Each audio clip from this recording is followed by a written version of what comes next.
कार्तिक मास कथा अध्याय 9। जय श्री कृष्ण। राधे राधे। आप सभी का दिन शुभ और मंगलमय हो। इससे पहले का अध्याय सुनने के लिए और वीडियो को लाइक और कमेंट करने के लिए आप सभी का बहुत बहुत धन्यवाद। आज सुनिए कार्तिक मास महात्म्य में आगे का अध्याय। आज के अध्याय की शुरुआत हम भगवान श्री हरि विष्णु जी के एक सच्ची कथा के साथ करेंगे। तो चलिए कथा का रसपान करते हैं। एक गांव में एक निर्धन जुलाहार दंपति रहता था। जुलाहे का नाम था सुंदर और उसकी पत्नी का नाम था लीला। दोनों पति पत्नी अत्यंत परिश्रमी थे। सारा दिन परिश्रम करते, सुंदर सुंदर कपड़े बनाते, किंतु उनको उनके बनाए वस्त्रों की अधिक कीमत नहीं मिल पाती थी। दोनों ही अत्यंत संतोषी स्वभाव के थे। जो मिलता उसी से संतुष्ट होकर एक टूटी फूटी झोपड़ी में रहकर अपना जीवन निर्वाह कर लेते थे। वह दोनों भगवान श्री कृष्ण के परम भक्त थे। दिन भर के परिश्रम के बाद जो भी समय मिलता उसे दोनों भगवान के भजन कीर्तन में व्यतीत करते थे। सुंदर के पास एक तानपुरा और एक खड़ताल थी। जब दोनों मिलकर भजन गाते तो सुंदर तानपुरा बजाता और लीला खड़ताल। फिर तो दोनों भगवान के भजन में ऐसे खो जाते कि उनको अपनी भूख प्यास की चिंता भी नहीं रहती थी। यूं तो दोनों संतोषी स्वभाव के थे। अपनी दीनहीन अवस्था के लिए उन्होंने कभी भगवान को कोई भी उलाहना नहीं दिया और अपने इसी जीवन में प्रसन्न थे। किंतु एक दुख उनको सदा कचोटता रहता था। उनके कोई संतान नहीं थी। इसको लेकर वे सदा चिंतित रहा करते थे। इसको भी उन्होंने भगवान की लीला समझकर स्वीकार कर लिया और निष्काम रूप से श्री कृष्ण प्रेम भक्ति में डूबे रहते। जब उनकी आयु अधिक होने लगी तो एक दिन लीला ने सुंदर से कहा कि हमारी कोई संतान नहीं है। कहते हैं कि संतान के बिना मुक्ति प्राप्त नहीं होती। अब हमारी आयु भी अधिक हो चली है। ना जाने कब बुलावा आ जाए। मरने के बाद कौन हमारी चिता को अग्नि देगा और कौन हमारे लिए तर्पण आदि का कार्य करेगा। कैसे हमारी मुक्ति होगी। सुंदर बोला, तू क्यों चिंता करती है, ठाकुर जी है ना, वही सब देखेंगे। सुंदर ने यह बात तो कह दी, किंतु वह भी चिंता में डूब गया। तभी उसके मन में एक विचार आया। वह नगर में गया और भगवान श्री कृष्ण के बाल गोपाल रूप की एक प्रतिमा ले आया। घर आकर अपनी पत्नी से बोला, अब तुझे चिंता करने की कोई आवश्यकता नहीं है। मैं यह बाल गोपाल लेकर आया हूँ। हमारे कोई संतान नहीं है तो वह भी तो इन्हीं की लीला है। हम इनको ही अपने पुत्र के समान प्रेम करेंगे। यही हमारे पुत्र का दायित्व पूर्ण करेंगे।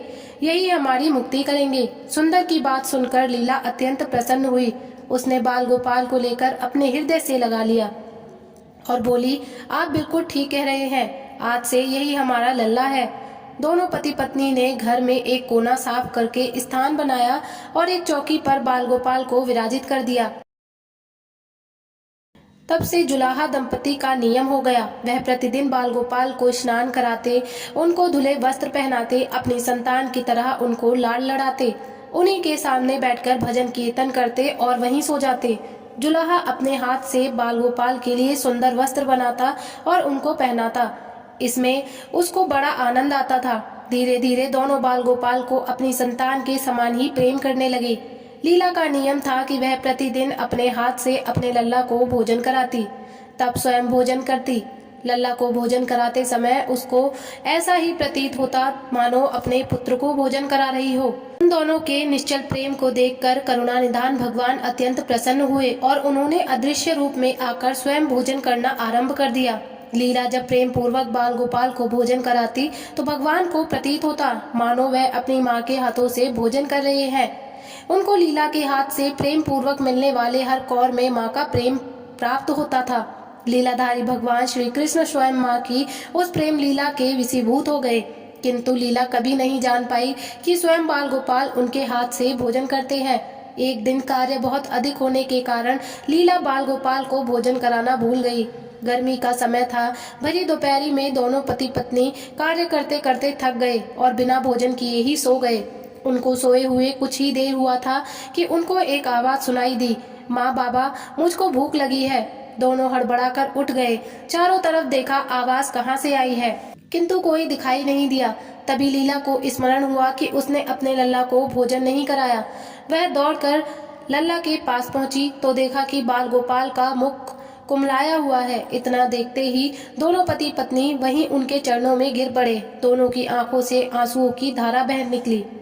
लीला तुरंत भोजन लेकर आई और ना जाने कैसा प्रेम उमड़ा कि लल्ला को उठाकर अपनी गोद में बैठा लिया और भोजन कराने लगी। दोनों पति पत्नी रोते जाते और लल्ला को भोजन कराते जाते, साथ ही बार बार उनसे अपने अपराध के लिए क्षमा मांगते। ऐसा प्रगाढ़ प्रेम देखकर भगवान अत्यंत द्रवित हुए और अंतर्यामी भगवान श्री हरि साक्षात रूप में प्रकट हो गए। भगवान ने अपने हाथों से अपने रोते हुए माता पिता की आंखों से आंसू पोंछे और बोले, प्रिय भक्त, मैं तुम्हारी भक्ति और प्रेम से अत्यंत प्रसन्न हूँ। तुम जो चाहो वो वर मांग लो, मैं तुम्हारी प्रत्येक इच्छा पूर्ण करूँगा। इतना सुनते ही दोनों भगवान के चरणों में गिर पड़े और बोले, हे दयानिधान, आप हमसे प्रसन्न हैं और स्वयं हमारे सम्मुख उपस्थित हैं। हमारा जीवन धन्य हो गया है। इससे अधिक और क्या चाहिए?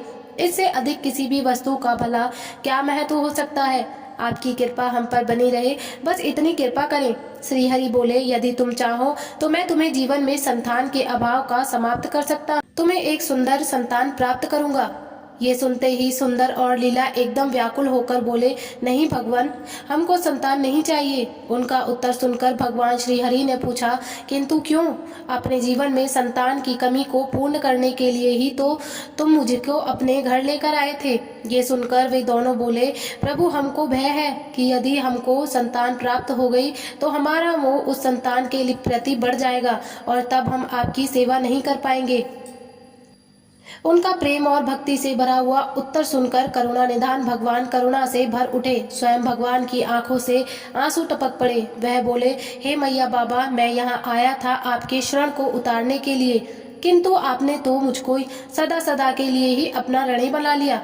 मैं आपके प्रेम का ये ऋण कभी नहीं उतार पाऊंगा। मैं सदा सदा तुम दोनों की ऋणी रहूंगा। मैं तुम्हारे प्रेम से अत्यंत प्रसन्न हूँ।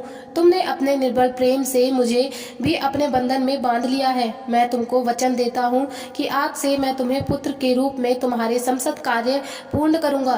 तुमको कभी संतान का अभाव नहीं होने दूंगा। ऐसा कहकर भक्तवत्सल भगवान बाल गोपाल की प्रतिमा में विलीन हो गए। उस दिन से सुंदर और लीला का जीवन बिल्कुल ही बदल गया। उन्होंने सारा काम धंधा छोड़ दिया और सारा दिन बाल गोपाल के भजन कीर्तन और उनकी सेवा में व्यतीत करने लगे। उनको ना भूख सताती थी, ना प्यास लगती थी। सभी प्रकार की इच्छाओं का उन्होंने पूर्ण रूप से त्याग कर दिया। सुंदर कभी कोई कार्य तो केवल अपने बाल गोपाल के लिए करता। उनके सामने जब भी कोई परेशानी आती, बाल गोपाल तुरंत ही एक बालक के रूप में उपस्थित हो जाते और उनके समस्त कार्य पूर्ण करते। वह दंपत्ति और बालक गांव भर में चर्चा का विषय बन गए, किंतु गांव में कोई भी यही नहीं जान पाया कि वह बालक कौन है और कहां से आता है और कहां चला जाता है। धीरे धीरे समय बीतने लगा। जुलाहा दंपत्ति बूढ़े हो गए, किंतु भगवान की कृपा उन पर बनी रही। अब दोनों की आयु पूर्ण होने का समय आ चला था। भगवत प्रेरणा से उनको ये ज्ञात हो गया था कि अब उनका समय पूरा होने वाला है। एक दिन दोनों ने भगवान को पुकारा। ठाकुर जी तुरंत प्रकट हो गए और उनसे उनकी इच्छा जाननी चाहिए। दोनों भक्त दंपत्ति भगवान के चरणों में प्रणाम करके बोले, हे नाथ, हमने अपने पूरे जीवन में आपसे कभी कुछ नहीं मांगा। अब जीवन का अंतिम समय आ गया है, इसलिए आपसे कुछ मांगना चाहते हैं। भगवान बोले, निसंकोच अपनी कोई भी इच्छा कहो। मैं वचन देता हूँ कि तुम्हारी प्रत्येक इच्छा को पूर्ण करूँगा। तब बाल गोपाल के अगाध प्रेम में डूबे वह वृद्ध दंपति बोले, हे नाथ, हमने अपने पुत्र के रूप में आपको देखा और आपकी सेवा की। आपने भी पुत्र के समान ही हमारी सेवा करी। अब वह समय आ गया है जिसके लिए कोई भी माता पिता पुत्र की कामना करते हैं। हे दीनबंधु, हमारी इच्छा है कि हम दोनों पति पत्नी के प्राण एक साथ निकले और हे दया निदान, जिस प्रकार आप एक पुत्र अपने माता पिता की अंतिम क्रिया करता है और उनको मुक्ति प्रदान करता है, उसी प्रकार हे परमेश्वर, हमारी अंतिम क्रिया आप अपने हाथों से करें और हमको मुक्ति प्रदान करें। श्री हरि ने दोनों को उनकी इच्छा पूर्ण करने का वचन दिया और बाल गोपाल के विग्रह में विलीन हो गए। अंत में वह दिन आ गया जब प्रत्येक जीव को यह शरीर छोड़ना पड़ता है। दोनों वृद्ध दंपत्ति बीमार पड़ गए। उन दोनों की भक्ति की चर्चा गांव भर में थी, इसलिए गांव के लोग उनका हालचाल जानने की झोपड़ी में पहुंचे, किंतु उन दोनों का ध्यान तो श्रीहरि में रम चुका था। उनको नहीं पता कि कोई आया भी है। नियम समय पर एक चमत्कार हुआ और जुलाहे की झोपड़ी एक तीव्र और अलौकिक प्रकाश से भर उठी। वहां उपस्थित समस्त लोगों की आंखें बंद हो गई। किसी को कुछ भी दिखाई नहीं पड़ रहा था। कुछ लोग तो झोपड़ी से बाहर आ गए, कुछ वहीं धरती पर बैठ गए। श्रीहरि अपने दिव्य चतुर्भुज रूप में प्रकट हुए। उनकी प्रतिमा शोभा समस्त सृष्टि को आलोकित करने वाली थी। वातावरण में एक दिव्य सुगंध भर गई। अपनी मंद मंद मुस्कान से अपने उन भक्त माता पिता की तरफ देखते रहे। उनका ये दिव्य रूप देखकर दोनों वृद्ध अत्यंत आनंदित हुए। अपने दिव्य दर्शनों से दोनों को तृप्त करने के बाद करुणा निधान लीलाधारी समस्त सृष्टि के पालनहार भगवान श्री हरि विष्णु जी वहीं उन दोनों के निकट धरती पर ही उनके सिरहाने बैठ गए। भगवान ने उन दोनों भक्तों का सिर अपनी गोद में रखा, उनके शीश पर प्रेम पूर्वक अपना हाथ रखा। तत्पश्चात अपने हाथों से उनके नेत्र बंद कर दिए। तत्काल ही दोनों के प्राण निकलकर श्रीहरि में विलीन हो गए। पंचभूतों से बना शरीर पंचभूतों में विलीन हो गया। कुछ समय बाद जब दिव्य प्रकाश का लोप हुआ तो सभी उपस्थित ग्रामीण ने देखा कि वहां ना तो सुंदर था, ना ही लीला थी और ना ही बाल गोपाल थे। शेष थे तो मात्र कुछ पुष्प जो धरती पर पड़े थे और एक दिव्य सुगंध जो वातावरण में चौहों ओर फैली हुई थी। विस्मित ग्रामीण ने श्रद्धा से उस धरती को नमन किया, उन पुष्पों को उठाकर शीश से लगाया तथा सुंदर लीला की भक्ति और गोविंद के नाम का गुणगान करते हुए चल दिए। उन पुष्पों को श्री गंगा जी में विसर्जित करने के लिए जय श्री हरि विष्णु जी। अब आइए सुनते हैं आज का अध्याय। अब आइए श्रवण करते हैं आज का अध्याय। इससे पहले के अध्याय में आपने श्रवण किया था कि किस प्रकार देवऋषि नारद ने राजा पृथु को कार्तिक मास में पड़ने वाली चतुर्थी व्रत के महात्म्य का वर्णन किया था। एक दिन देवऋषि नारद जी ने श्री देव व्यास जी से पूछा, हे व्यास जी, ब्रह्मचारी, गृहस्थ, वनस्पति में सन्यासी, इन चारों आश्रमों में गृहस्थाश्रम को ही क्यों सर्वश्रेष्ठ माना गया है? इस बारे में जानने की मेरी प्रबल इच्छा है। तब व्यास जी ने कहा, हे नारद, जैसे समस्त नदियां समुद्र में जाकर आश्रय पाती हैं और सभी जीव माता का आश्रय पाकर जीवित रहते हैं, उसी प्रकार भिक्षुक, ब्रह्मचारी, सन्यासी, विद्यार्थी, गुरु पूजक तथा यात्री ये छह जीविका रहित होने पर भी गृहस्थों का ही आश्रय पाते हैं। व्यास जी ने कहा, हे देवऋषि नारद, ध्यान से सुनो। इस संबंध में मैं तुम्हें एक पुरातन इतिहास सुनाता हूँ। प्राचीन काल में उत्तनपाद राजा का उत्तम नाम का पुत्र अत्यंत बलवान तथा मदिरा पीने वाला था। राजा रानी दोनों स्नेह पूर्वक रहते थे। एक दिन राजा ने वैश्या का नित्य देखते हुए मदिरा पान किया, साथ ही अपनी स्त्री से भी मदिरा पीने का आग्रह किया, परंतु रानी ने उसका कहना नहीं माना। तब राजा ने क्रोधित होकर अपने सेवकों को निर्जन वन में रानी को छोड़ आने की आज्ञा दी। अनुचरों ने राजा की आज्ञा का पालन किया। इसके पश्चात राजा ने दूसरा विवाह नहीं किया। रानी के वियोग को सहन करते हुए राजा प्रजा का पुत्र के समान पालन करने लगा। एक दिन एक ब्राह्मण ने राजा उत्तनपाद के समीप आकर निवेदन किया, हे राजन, मेरी स्त्री का किसी ने अपहरण कर लिया है। इस कारण मैं अत्यंत दुखी हूँ। आप मेरी पत्नी को तलाश करवाकर मुझे वापस दिलाने की व्यवस्था करें। राजा ने कहा, हे महाराज, मुझे नहीं मालूम कि आपकी स्त्री को कौन, किधर और कहाँ ले गया है। इस स्थिति में मैं उसे कहाँ से ढूंढ कर ला सकता हूँ? ये सुनकर ब्राह्मण बोला, हे राजन, आप प्रजा के रक्षक हैं। मेरी स्त्री अपने घर में सो रही थी, वहाँ से उसे कोई हर कर ले गया है। अतएव आपका कर्तव्य है कि आप उसे कहीं से भी ढूंढ कर लाएं। राजा ने कहा, हे विप्र, मैंने आपकी स्त्री को कभी नहीं देखा और न ही मैं यह जानता हूँ कि वह कैसे रंग रूप व स्वभाव वाली थी, तब मैं उसे कैसे खोज सकता हूँ? ये सुनकर ब्राह्मण बोला, यद्यपि वह कर्कश स्वभाव की, कठोर वचन बोलने वाली, काले रंग की और कुरूपा है, तथापि मैं उसकी निंदा नहीं कर सकता, क्योंकि वह मेरी पत्नी अर्थात अर्धांगिनी है। ये सुनकर राजा ने कहा, जब तुम्हारी स्त्री ऐसी कुरूपा और क्रूर स्वभाव की है, तब उसे प्राप्त करके क्या करोगे? उसके स्थान पर मैं तुम्हें अत्यंत सुंदरशील स्वभाव की अन्य स्त्री दे सकता हूँ। ब्राह्मण ने कहा, राजन, मेरी पत्नी मेरे धर्म कर्म की अर्धांगिनी है, अतः उसकी रक्षा करना मेरा परम धर्म है। जो पुरुष अपनी स्त्री की सुरक्षा नहीं करता उसके वर्ण संस्करण स्थान उत्पन्न होती है और उसके पितर नरकवासी होते हैं। वैश्यागामी पुरुष का कल्याण कभी नहीं हो सकता और जो मनुष्य ऋतुकाल के पश्चात अपनी स्त्री से सहवास नहीं करता उसके पितर 1 मास उसके सुधीर में तैरते हैं। ब्राह्मण के ऐसे वचन सुनकर राजा अपने शास्त्र लेकर और रथ पर सवार होकर उस स्त्री को खोजने चल दिया। कुछ दूर जाकर उसने एक आश्रम देखा जिसमें एक महान तपस्वी कुशा के आसन पर विराजमान थे। राजा को आश्रम में आया देखकर ऋषि ने उसका कोई आदर सत्कार नहीं किया। ऋषि कहने लगे, जानता हूँ कि तुम राजा उत्तनपाद के पुत्र हो, मगर यहाँ किस कारण से आए हो? राजा ने कहा, हे मुने, एक ब्राह्मण के घर से कोई उसकी स्त्री को हर कर ले गया है। मैं उसी की खोज में इधर आया हूँ, मगर ना तो आपने मुझे अर्घ्य दिया और ना ही किसी प्रकार का आदर सत्कार किया। इसका क्या कारण है?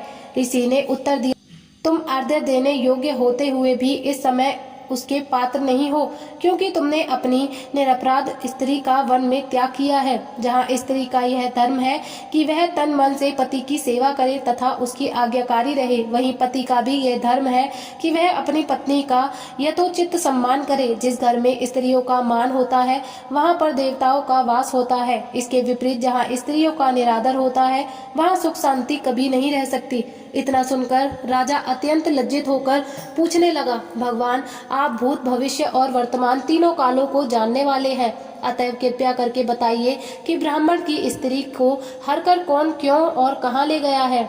तब ऋषि ने ध्यान धरकर कहा, हे राजन, अदिति का पुत्र वलाक नामक राक्षस उस ब्राह्मणी को हरकर अल्पवर्ता वन में ले गया है। तुम उसको ढूंढकर ब्राह्मण का संयोग कराओ। ये सुनकर राजा मुनि को प्रणाम करके अपने रथ पर सवार होकर उत्पलवर्ता वन में जा पहुंचा। वहां जाकर राजा ने देखा कि एक स्त्री बिल्व फल खा रही है। ब्राह्मण ने जैसा बताया था वैसा ही रंग रूप देखकर राजा ने उसे पहचान लिया और कहा, हे कल्याणी, तुम कौन हो और इस वन में कहाँ से आई हो? तब ब्राह्मणी बोली, अतिरक्त की पुत्री तथा विशाला पुत्र की स्त्री हूँ। मैं अपने घर में सो रही थी कि विलाक नामक राक्षस अपहरण करके मुझे यहाँ ले आया। यहाँ लाने के बाद उसने ना तो मुझे किसी प्रकार का कष्ट दिया है और ना मेरा सतीत्व नष्ट किया। प्रयत्न किया है इतना इन्होंने, पर भी अपने पति के वियोग के कारण मैं अत्यंत दुखी हूँ। राजा ने पूछा, हे ब्राह्मणी, वह राक्षस कहाँ गया है? तब ब्राह्मणी ने बताया कि वह इस वन के अमुक स्थान पर गया है। जब राजा ब्राह्मणी द्वारा बताए स्थान पर पहुंचा तो राक्षस देखते ही राजा के चरणों में गिरकर बोला, राजन, मेरे लिए क्या आज्ञा है? तब राजा ने कहा, अरे निशाचर, तू ब्राह्मणी को हरकर क्यों लाया है? यदि तू इसके साथ विवाह करना चाहता है तो अत्यंत कुरूपा है, और यदि तेरी खाने की इच्छा हो तो वैसा कह। तब राक्षस कहने लगा, राजन, मेरे घर में अनेक रूपवती अप्सराएं हैं, उनके अतिरिक्त मैंने कभी किसी स्त्री से भोग की इच्छा नहीं की और ना मैं मांस भक्षण करता हूँ। मैं तो पूर्व जन्म के पापों का प्रायश्चित कर रहा हूँ। इस ब्राह्मणी का पति राक्षसों को मारने का मंत्र जानता है। जब हम यज्ञ का अत्र ग्रहण करने के लिए जाते तो वह हमको भगा देता है, क्योंकि यज्ञों का आश्चर्य वही बनाता है। इसी कारण उस ब्राह्मण को दुखी करने के लिए मैं उसकी पत्नी को हर लाया। शास्त्रों ने नियमानुसार स्त्री के बिना पुरुष के धार्मिक कर्म करने का अधिकार नहीं है, अतः अब वो यज्ञों में आचार्य नहीं बनता। राक्षस की ये वचन सुनकर राजा ने विचार किया कि यह भी परोक्ष रूप से मेरी ही निंदा कर रहा है। मुनि ने भी स्त्री का त्याग करने के कारण मुझे अर्घ्य नहीं होने दिया। तभी राजा को विचार मार्ग देखकर राक्षस कहने लगा, हे राजन, मैं आपकी प्रत्येक आज्ञा का पालन करूंगा, आप आज्ञा दीजिए। इतना कहकर वह हाथ जोड़कर खड़ा हो गया। राजा ने कहा, हे निशाचर, तुम इस ब्राह्मणी को इसके घर पहुंचा और इसके बाद जब भी मैं याद करूंगा तुम मेरे पास आ जाना। इतना सुनते ही वह राक्षस ब्राह्मणी को लेकर उसके घर छोड़ने चला गया। इसके बाद राजा विचारने लगा कि मैंने अपनी निर्दोष पत्नी को घर से निकाला है, अतः मैं अब कौन सा ऐसा पुण्य कर्म करूं जिससे इस पाप से निवृत्त हो। तब राजा ने पुनः उन्हीं मुनि के पास जाकर उनसे उपाय पूछा। मुनि ने कहा, हे राजन, पुरुष के लिए स्त्री धर्म, अर्थ, काम और मोक्ष सभी कुछ देने वाली है। इतना ही नहीं, स्त्री के बिना इस लोकों तथा परलोक कहीं पर भी सुख की प्राप्ति नहीं हो सकती। स्त्री चाहे कैसी हो, कुरूपा हो, मूर्ख हो, रोगी, दरिद्रता या खोटे स्वभाव वाली क्यों ना हो, पुरुष को उसका सम्मान करना ही चाहिए। तत्पश्चात करते हुए राजा ने कहा, हे मुनि, मैंने अपनी निर्दोष पतिव्रता स्त्री को त्याग किया है, अतः अब मैं क्या करूं? मुनि ने कहा, हे राजन, तुम्हारी स्त्री को अकेली वन में घूमते हुए देखकर सातापात नामक नाग ने उसे पाताल लोक में ले गया। उस नाग की नंदा नाम की एक कन्या है जिसने उसको घर में छिपा रखा है। ये सुनकर राजा वहां से अपने घर आया तो ब्राह्मण को स्त्री सहित अपने घर में देखकर अत्यंत प्रसन्न हुआ। इसके बाद राजा ने जो ही वलाक राक्षस को याद किया, वह तुरंत उपस्थित हो गया। तब राजा ने उसे पाताल लोक से अपनी स्त्री लाने का आदेश दिया। आज्ञा मिलते ही वलाक पाताल लोक गया और वहां से राजा की स्त्री लाकर उसको सौंप दी। तदनंतर राजा और रानी सहपूर्वक रहने लगे। नारद जी ने अंत में कहा, हे राजा पृथु, गृहस्थाश्रम महात्म्य हमने तुमको विस्तार पूर्वक सुनाया। अब और क्या सुनना चाहते हो सो कहो। अब आगे का वृतांत आप अगले अध्याय में सुनिएगा। तब तक के लिए जय श्री कृष्ण, राधे राधे।